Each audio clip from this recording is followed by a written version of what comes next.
เป็นอย่างวันนี้คือแบบบ่มีบทคือว่ามาหากระต่ายมาหาหมู่แล้วก็มาหาทุกคนเลย เป็นกำลังใจแต่ก็ถึงเราโมเดลนี่ยังไม่ได้โอ้โหอาตะกี้บ่งั้นพูดเนาะแม่นบ่เฮาเศร้าเกินเสียใจ เนาะหาพร้อม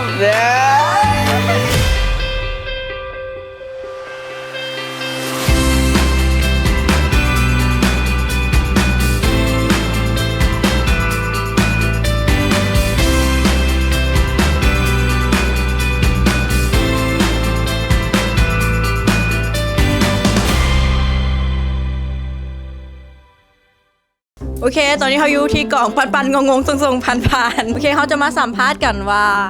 ยังขาดเหลืออย่างแน่กล่องนี้ ยังขาดเหลือนักแสดงอะ นักแสดงตัวรักบอก แมนโอ้โคตรเดทแอร์ให้กูเห็นอย่างนี้นะโคตรเดทแอร์เลยไอ้นุ่นอุปกรณ์นะครบแล้วบอโอเค แล้วแต่มันยังสิมีอยู่อันหนึงดอก อันหนึงเนาะที่ยังบ่พร้อมเป็นบอ แมนให้ทุกคนลองเดาเบิงว่าแมนอย่าง กล่องเขาตอนนี้ก็คือได้เสียงส่วนใหญ่ว่ายังขาด1คนเนาะเขาจะไปถามว่าขาดไผ่ต้า ขาดคู่หูขาดตัวรักปันใดสิมาก ล่องดำเนินต่อบ่ได้เนาะเพราะว่าขาดคนหนึ่งเนาะตีไม่นี่มาอย่างตี มาถ่ายหนัง เอาแล้วคือยังบ่ได้ถ่ายปะนี่ อันที่จริงเขากลับมาคมฮันแหละมันยังมีอีหยังรู้สึกมีอีหยังขาดนะ ขาดอย่างไรขาดเจ้า ขาดเจ้า โอเคทุกคนตอนนี้เป็นเวลา 10 โมง 11 นาทีนักแสดงโตรักโตเอกโตที่แบบขาดบริของเขามันได้เดินทางมาฮอดแล้วเขานัดกัน9 โมงครึ่งปัจจุบันนี้ 10 โมง 11 นาที เลทไป40นาทีซิ่งรถหมอบมาเลยยันทุกคนท่า ท่าแท้ ก็ท่าแท้มาซาดีกว่าบิดเนาะ ไม่แล้ว น้องผู้กำกับเนาะมาซาดีกว่าบิด มื้อหน้าสิพยายามมาให้เร็วกว่านี้ ครั้งที่เท่าไหร่แล้วนะ ครั้งที่2 ครั้งแรกพอได้ มีครั้งที่3แน่นอนเนาะ มันดักไว้อีกได้กันกำลังสิเว้าให้แต่มันดักไว้อีก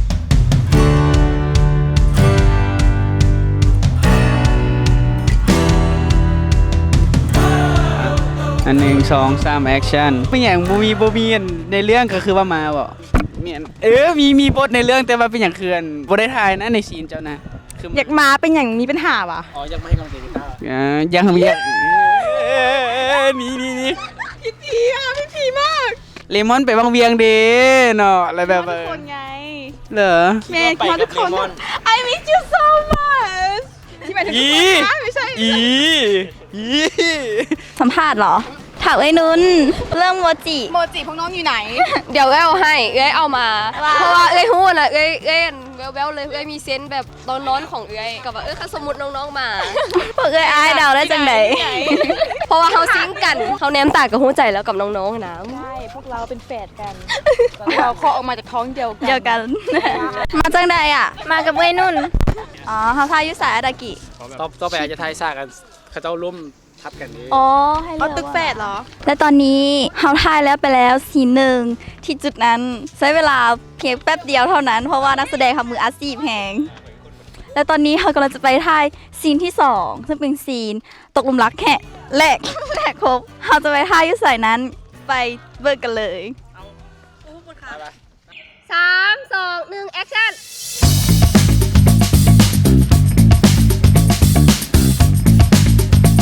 ตาขอเทคแอคชั่น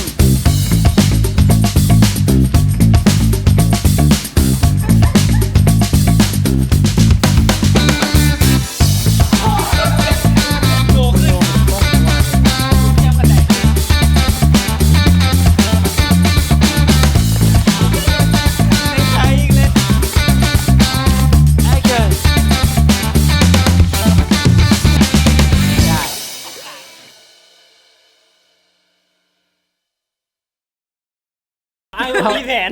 บ่พวกเรามีแผนไอ้เรามีแผนแต่ว่าไผ่กับหู้นะแบบมันที่แผนมันบ่ไปตามนะยังรู้สึกผิดบ่คันเขาเปิดกล่องอีกรอบนึงเลยเป็นแบบนี้เลย โดยที่ว่ามาก็มีเหตุผล โอเคเราจะมาสัมภาษณ์คนที่น่าหักที่สุดในกองถ่ายของพวกเขากันสบายดี อันยัง พวกเจ้าเห็นบอมาให้อย่างวันนี้ มาดูแลนักแสดง ใช่นี่ เอมมี่มาเพื่อเป็นความน่าหักของกอง อันแบบใจหายอยากโวยวายไผ่กระยานเนี่ยเป็นหน้าเอมี่แล้วก็ยิ้มมันจะมีอยู่ผู้หนึ่งทุกคนเดาเบิ่งว่าผู้นี้แม่นไผ่ใครเดาถือเขาจะแจก iPhone 18เด้อทุกคนลองเดาเบิ่งแม่นไผ่ โอ้คำมวลเป็นเฮ้ยคำมวล ขมวนมาเปิด เขาขอสัมภาษณ์เนี่ยเอ้ย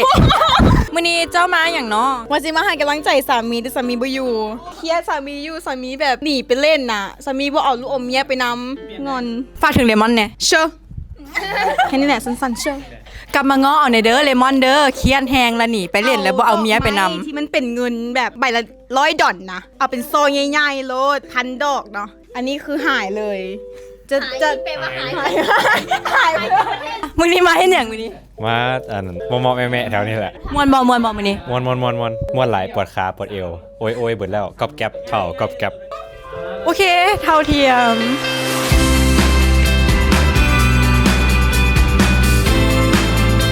เขาได้ยินว่ามากล่องนี้นะเพิ่นได้เฮ็ดหยังเกาะ เขาผิดหวังนะไอ้ดากี่แหละผู้บอกเราให้เขาให้อย่าง เฮ็ดหยัง ป้า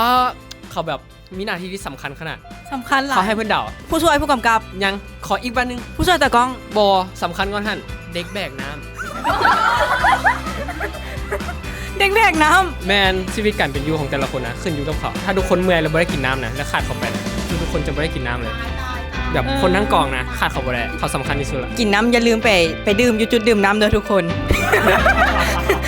เขาจะดื่มน้ำโลเลบ่ได้เขาต้องไปจุดดื่มน้ำเด้อทุกคน เข้าใจเนาะเข้าใจตรงกันโอเค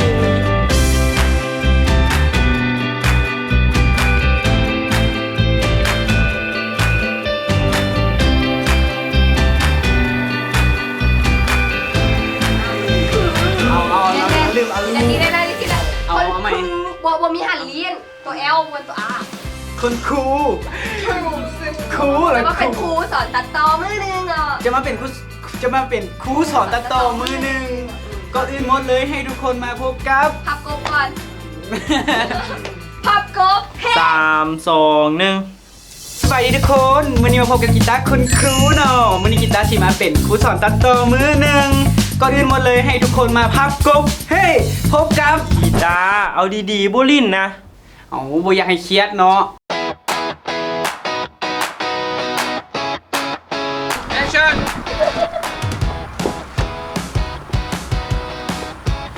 ตัวสยม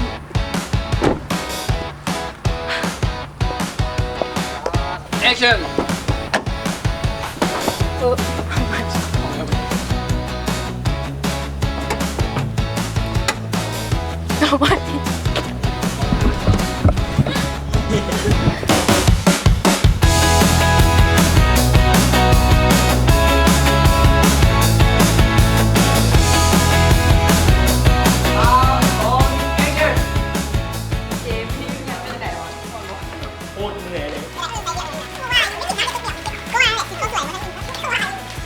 ตีบอมบอมเมา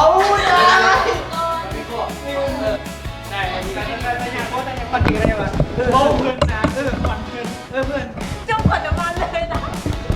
พวกเพื่อน พวกเพิ่นเอากลับคนเด้อแล้วก็ออกมานี่เลยนะ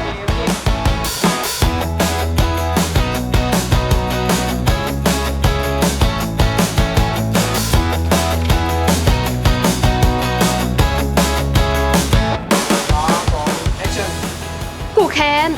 ไผ่วะตัวกูมาเฮียนมหาลัยทำไมกูมีตัวทำไมกูแค้นไผ่วะบอกว่าเฮียนมหาลัยแล้วจะมีแฟนเฮียนมา4 ปีแล้วกูเห็นมันจะออกกูแค้นไผ่วะไม่บอก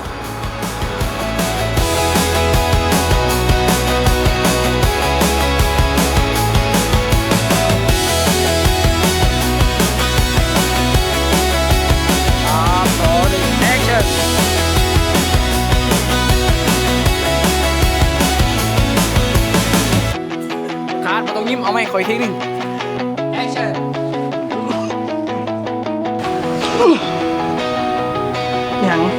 ยังอีกมึงลูกอีกไหวยัง คือประมาณนี้ได้ป่ะโอเคไหมนี่ขึ้นก่อนไอ้เราเดี๋ยวจะง่ายกว่าเลย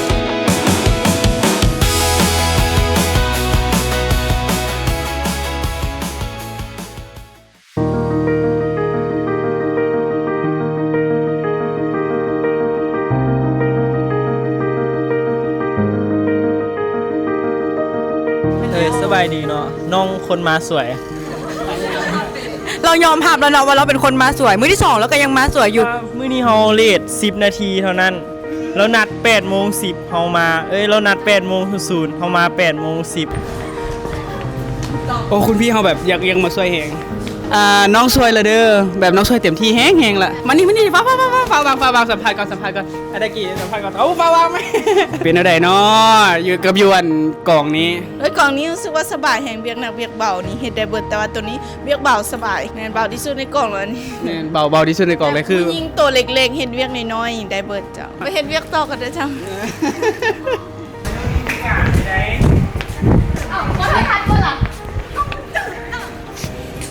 เนี่ย สัมภาษณ์คือที่ถามติดมาเลย เอ้ย สามารถแบบไม่ได้ตั้งตัวเลยนะ ใบดี What's up เป็นอะไรในการที่แบบยังบ่ทันได้เริ่มถ่าย มาเบิ่งบรรยากาศแล้วแม่งมวนหลายขนาดยังไม่ได้แสดงไงนี่แสดงที่มวนสมใด แบบคนนี้ตัวตึงเด้อแต่เบิ่งแสดงเทคเดียวผ่านนี่นะ โอ้ยเบ้อ มีอย่างเป็นของตัวเอง มีเรื่องเป็นของตัวเอง เอามีเมียเด้อ อ๋อมีเมียว่ะ มีเมียเป็นตัวเด้อในกล่องนี้ อ๋อแม่นในเรื่องเขามีเมีย เดี๋ยวไปสัมภาษณ์เมียก่อนสบายดีอุ้ยเป็นอย่างเมียของเลมอนเป็นอย่างคือมักตี บ่เคยตีไผ่บ่เคย ตัดภาพตอนเมื่อกี้เด้อตัดภาพตอนเมื่อกี้ใส่เด้อ แสดงกับผัวเจ้าเป็นอะไรความรู้สึก ดี ในกล่องนี้มีแต่คู่เจ้าได้เป็นมีเงินผัวเมียกัน แมน คือตอบจะซ้ำนี่แล้วนะมาถามตุนก่อนว่าตุนยังมีความรู้สึกตื่นเต้นบ่หรือว่ากดดันบ่เป็นอะไร บ่ตื่นเต้นมาเลย เพราะว่ากล่องเปิดไวโหด8 โมงแต่ว่ามา8 โมงครึ่ง สบายอยู่แล้วเพราะว่าเธอเป็นผู้หญิง จ้าสแต่งตัวไง แม่ ดูกีตาร์มื้อน่ะสิกีตาร์ฮอตฟิ แล้วในบทเป็นอะไร เป็นคนงามที่น่ารักที่สุดในจักรวาลแล้วจักรวาลค่ะ แต่ว่าถ้าเบิ่งซีนของอันอย่างก็ไอ้น้ำว่ะไอ้น้ำกับไอ้ตานี่หวานมากหวานจนเลี่ยนน้ำตาลแบบเปื่อยเลย มันโบแมนเพราะว่าเขาเป็นเพื่อนมิตรกัน แต่ว่าชีวิตจริงเขาเจ้าก็ปิ้งกันอยู่เด้อ ต่อไปเราจะมาเปลี่ยนพิธีกรใหม่เนาะเราจะไปสัมภาษณ์นักแสดงที่งามที่สุดโดยสบายดีซื้ออย่างเจ้าเด้อซื้อแจ็คกี้เด้อโดย เลมอนมอนเล เอากระเดี๋ยวกับเจ้านี่อย่างเกาะ Come on อ๋อ แมน ต่างยามาจากอย่าง ขมอนจากเรื่องก่อนไอ้ตะกี้ เรื่องหนีเมียไปตีซึก ฮู้ซึ่งนาใดได้ครับบุญนั้น ดีใจหลายเป็นส่วนหนึ่งของโฆษณา แล้วก็มื้อนี้มาหาบุญอย่าง มื้อนี้มารับบทเป็นตัวเองเป็นเลมอน เป็นมีคาแรคเตอร์เป็นอะไรที่ว่าเป็นตัวเอง เขาบ่สปอยเขาถ่ายไปเบิ่งหนังว่าเลมอนเป็นอะไร เลมอนนั้นเป็นสมๆคือมังนาวบ่เป็น มันอาจจะหวานเด้ สบายดีน้องเจนซื้อหยัง สบายดี น้องเจนซื้อแจ็คกี้เด้อ มื้อนี้หาบุญอย่าง วันนี้ค่ะบทเป็นคุณหนูเพชรแท้2ดีฮอนมงสินอนแต่ว่าฝืนมาถ่ายหน่อยนึงเพื่อที่จะให้พวกเอื้อยอายมาสวยในปีต่อไป เขาต้องมาถ่ายสวย สบายดีน้องเค้กซื้อหยัง ชื่อเค้ก โดยมื้อนี้มาหาบุญอย่าง ทำบทเป็นเค้กรู้สึกตื่นเต้นแหงเขินบกล้าสบตา ลองสบตาเอื้อนะ เพียงสบตาเท่านั้น มื้อนี้มาทำหน้าที่เป็นสวัสดิการเป็นทุกอย่างเป็นฟรีแลนซ์ทำทุกอย่างเลยเนาะเพราะว่าสิเป็นแบบอันจับรีเฟกเตอร์จับอันผ้ากันซ่าอย่างเฮ็ดทุกอย่างแล้วสิถ่ายภาพตึ๊บเฮ็ดทุกอย่างไปเก็บดอกไม้อย่างรู้สึกดีเนาะเพราะว่าได้เห็นน้องๆแล้วมันชื่นใจฮ่า ดีหอม แม่นบางเทื่อกะดำห่มบางเทื่อกะดำห่ม ดำหอมน่าจะดีกว่าเนาะ แม่นอุ้ยมาแห้งดำห่ม มื้อนี้ทำหน้าที่เป็นหยังจ้ะ เป็นตากองคนเบิ่ง เป็นตากอง เบื้องหลัง คนเบิ่ง ถ่ายรูปที่บ่ได้เก็บภาพเบื้องหลังที่บ่ได้รูปจากรูปเลยค่ะ ครับหน้าที่เป็นคนเขียนบทแล้วก็ผู้ช่วยผู้กำกับเนาะแล้วก็ผู้กำกับจะเป็นผู้กำกับแล้วก็ผู้ช่วยเขียนบทเนาะ โอ้ก็เกือบเป็นฟรีแลนซ์เลยเนาะมื้อนี้มาเบิ่งหมู่บ่หรือมีตำแหน่งหยังบ่นี่ เขาหิวขอวันนี้นะ หิวข้าว เลย เขาต้องไปกินน้ำเนาะ แมน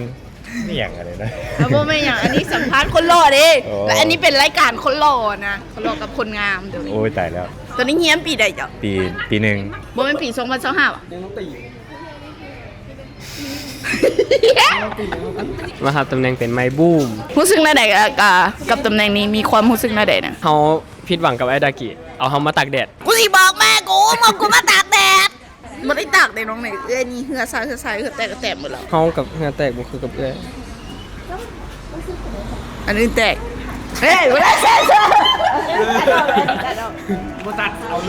เป็นอย่างคือ มาซาแท้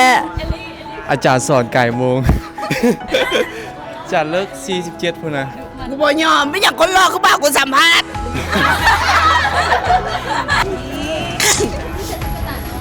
เอาอยู่กลางนี้ เอาก็อยู่กลาง โอ้เอาให้สองคนอยู่กลาง ให้มาทำหน้าที่อย่างมัน เป็นตัวประกอบ เอาไม่รักนะ ว้าวลิ้นไงให้ไปเบิ่งเอาเอง บ่มีสปอย เอาหน้าที่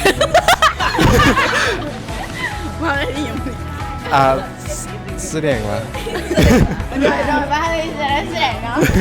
แล้วรู้สึกได้ไหนกับการมาแสดงในมันเนี่ย มวนมวน โดยคำถามเดียวกันเลยน้อง โดยมวน ม่วนก็ได้น้องหมอม่วนก็ได้ 3 2 1 action ขอบใจคณะที่วันนี้ถือกับให้พวกเขา ขอบใจเด้อเพิ่น อ๋อเขาเอมี่ อ๋อเขาแอลลี่เด้อ เอมี่ไป ฉันเขาไปกันได้บ๊ายบาย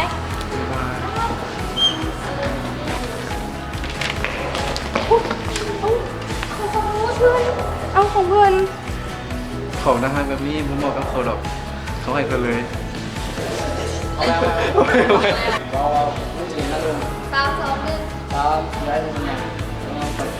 ยืนกันบ่ เขาหน้าห้างแบบนี้มันบ่เหมาะกับเขาดอก เขาให้เพิ่นเลย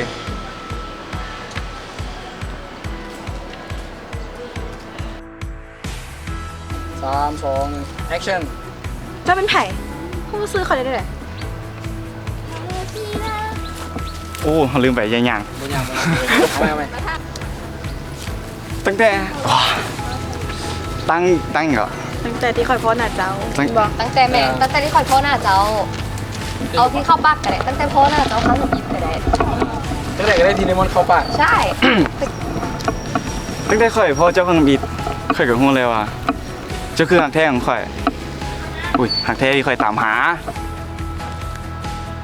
อีหยังเกาะ เราเป็นไผ่ เอาไหม ได้ไหน เจ้าแม่นไผมันสิข่อยได้แน่ ที่ไปโตนั้นเลยอ่ะฮะ ตั้งแต่ข่อยพ่อหน้าเจ้าครั้งแรกข่อยกับฮู้เลยว่า เจ้าคือหักแท้ที่ข่อยตามหาหยัง ดอกไม้ อย่าเฝ้าหา มาอีหยังของเจ้า อ๋อแล้วมันยิงโอ๊ยขอโทษไม่ได้แบบเอาไม่เดี๋ยว sorry โอเค สิดาโมโหอีกตัวนี้โบเป็นนายุ่งไม่ยุ่งกับเรา action โมโหเลมอนโบเป็นนายุ่ง โอเคซึ่งเขาประกวดแล้วกันได้ เดี๋ยวมื้ออื่นพ่อกันไหมเนาะเลิฟ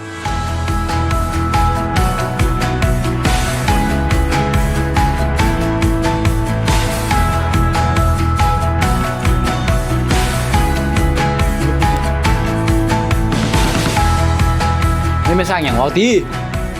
หมูบ่ได้อ่านบท โอ้อันนี้เครื่องหลัง ต้องจัดการยังไงกับคนแบบนี้วะ นุ่นมาพี่เขาบ่ได้อ่านบท นุ่นอีกแล้วนุ่นมือเราไม่ได้ บอกว่าความหมายคือผู้กำกับบ่บอกว่าที่ชายซากใดอันนั้นใด บอกแต่คนหูเนาะเพราะเหตุการณ์ตั้งขนาดนี้ คน ยัง มา บ่ ซาบุมีความรับผิดชอบในหน้าที่การงานของเจ้าของเอง ต้องมีความรับผิดชอบในหน้าที่ของตัวเอง ว่าตัวเองเช่นอย่างอันนี้เป็นอย่างพูดอย่าง เฮ็ดหยังสร้างนิทานหยัง ไปนอนซื่อๆนี่แหละวนแชทนี่เรื่อยๆไปซื่อ เด้จะมานอนอยู่นี่หว่าจะต้องนอนอยู่เนาะ ๆและนี่คือเจ้าบทเจ้าของเจ้าแหม เปิดบทแล้วนี่ เจ้าเปิดบทแต่คอยจือบทนะ เอ้าเขา หาได้สิมา เขาเซตยังมาแน่เอาค่อยเซตยังไปหาเจ้าแน่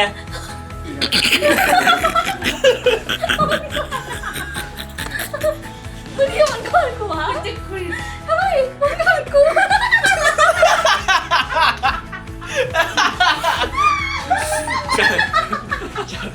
ก่อนตัวเองดีกว่า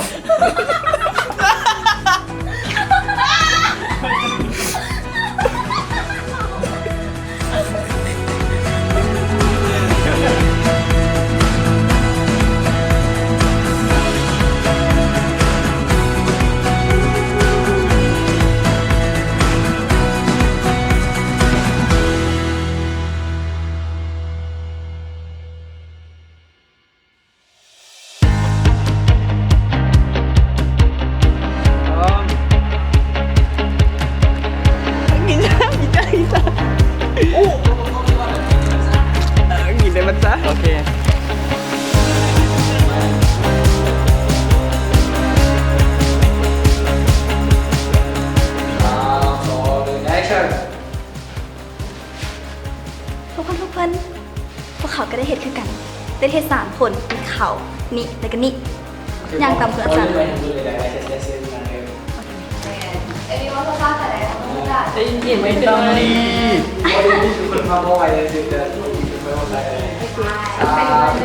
ใครจะออก1 2 3 พร้อมไหม เพลงพร้อมใครจะออกเพลง เฮ้ยมึงต้องเมาเนาะมึงมาแค่แหละกูว่าน่ะ เนี่ยขั้นสูบบ่ช่วยสุกยามาวนดู หูหรือบ่ว่าเจ้าเฮ็ดในโลกสดใสหูหรือบ่ว่าได้ตอนเดียวมันลืมนะ แอคชั่นหัวหน้าห้องมาที่ขอจับสวย เพิ่ง อ๋อเขาเฮียนสื่อสารคือกัน เขาซื้อตี อ๋อยูซื้อได้แต่จีหลง 3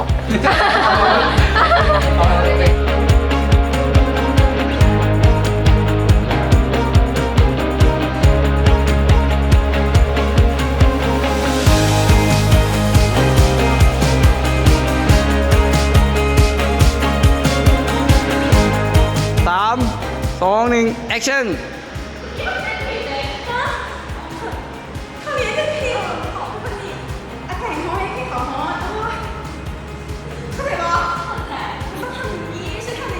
คิดอีก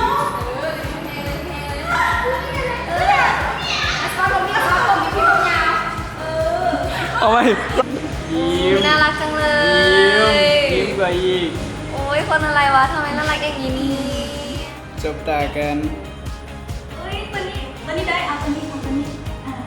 ไม่งามเลยพร้อมนำมาถึงเพลงอะไรวะ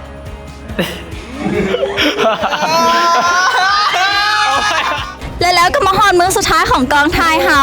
จะถ่ายว่า3 มื้อไม่ได้เป็นมื้อที่ 3 ในการถ่ายทำซึ่งเป็นมื้อสุดท้ายแล้ว และเฮาจะไปสัมภาษณ์เทละคนกันแต่ในหน้าที่สัมภาษณ์เฮาจะขอมอบให้ใต้อรไทย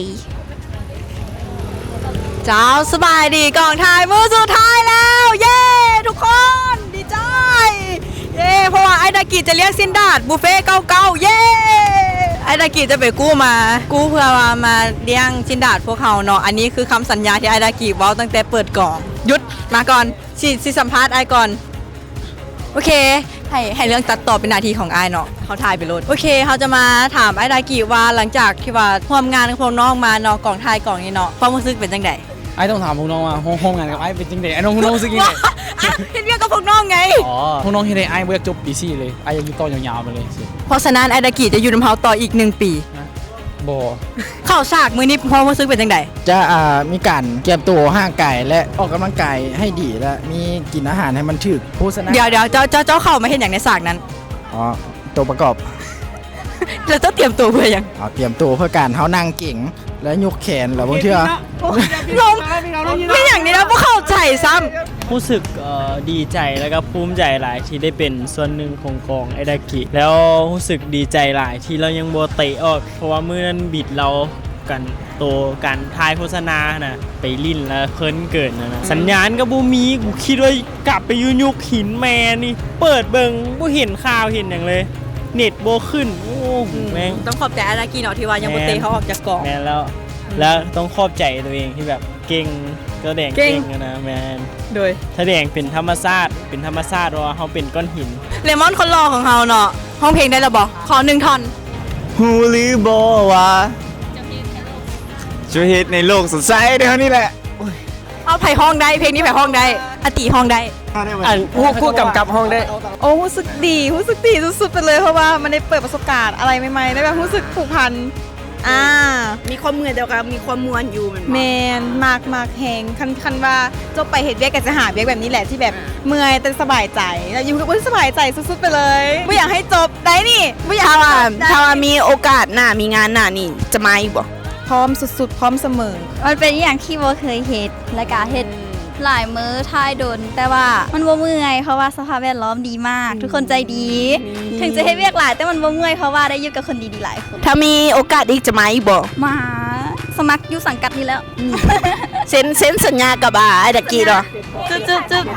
บ เซ็นมื้อนี้มื้ออื่นเนาะ เลยรู้สึกว่า เต็มหัวเลย เพราะมันก็เป็นครั้งแรกที่น้องได้เป็นนักแสดงไอ้ดากิก็ดีไอ้นุ่นก็เลี้ยงข้าวเลี้ยงอย่างแซ่บอาหารแซ่บน้องมักตำมะคงแต่ว่าเขามีเรื่องหนึ่งคือให้ไอ้ดากิไปเฮียนใส่กล้องอีกเพราะว่าเขาลิ้นบ่ดีกล้องบ่โฟกัสน้องเอาไหมไอ้เอ้ยนะฮะนักแสดงนะฮะ อันรู้สึกว่าตอนนี้น้องสิหมด energy แล้ว ไอ้ดากิใส่เบียกหลายพูด ไอดากิบังคับมาหลายคนว่าใส่รู้สึกน่าได้กับการในทำงานนี่จากไอดากิ โอ้ยพิเศษเว้ยปานลิ้นหนังฮอลลีวูดเฮากับมักหลาย แต่ว่าขาดอย่างหนึงผมคิดว่าแบบมื้อหน้าเอาอันนี้ซีเดอร์ไอดากิแบบผู้สาวแบบเขาอยากได้แบบซีนนี้นะซีนนี้จักบาทจะจัดให้เฮาได้ปอเลิฟๆเลยนะนี่นะ เพิ่นก็ว่าเพิ่นผู้หนึงเนาะ ก็รู้สึกดีหลายเนาะแบบก็ดีใจที่น้องแบบกินอีหยังเบิดแล้วหั่นนะ มีโอกาสมาอีกบ่จ๊ะ ก็คิดว่าก็อาจจะอย่างนะ มาอันนี้พิธีกรดิมาอีกบ่พอหรอ อันนี้คือสุดมาอันมาออกกล่องนะจ๊ะพร้อมไปโตได้เลย แมนกินเบียร์ห้านใดเอิญเด้อ กาตัดภาพไปที่น้องๆเลยตอนนี้คือความรู้สึกเนาะที่แบบโอ้เมื่อกี้นี่โดดทีเขากันรู้สึกว่าแบบ ขี้ดื้อนะเขาขี้ดื้อแต่ว่าก็ลูกฉันค่ะเขาเป็นคนดี อ๋อไม่ใช่พูดไปเรื่อยน้องๆน่ะหักน้องๆเก่งทุกคนเก่งมากแบบโปรเฟชชั่นอลเลยมันจะมีคนที่แบบถ่ายเทคเดียวผ่านบ่ด่าเสือว่าเรื่องแรกคิดว่าคิดตัวแบบเรื่องแรกแท้ว่ะอะไรอย่างเงี้ยขอบใจน้องๆหลายๆเนาะที่ว่ามาช่วยให้ในโปรเจกต์พวกนี้ของพวกเอ้ยนี่ได้ A บวกเนาะอาจารย์เนาะพองได้ A บวกได้มันบ่ดีแน่ๆแล้วเขาก็แบบเข้าใจอีหลีที่แบบมาเป็นส่วนหนึ่งที่แบบเป็นสีสันให้พวกเอ้ยในปี4นี้แบบเลิศเลยแหละ thank you นะน้อง แล้วพบกันในงานต่อไป see you everyone ฉันจะเอาแกให้ตายที่นั่งได้ รู้จักโลก ฉันจะเอาแกให้ตาย อีนางสร้อย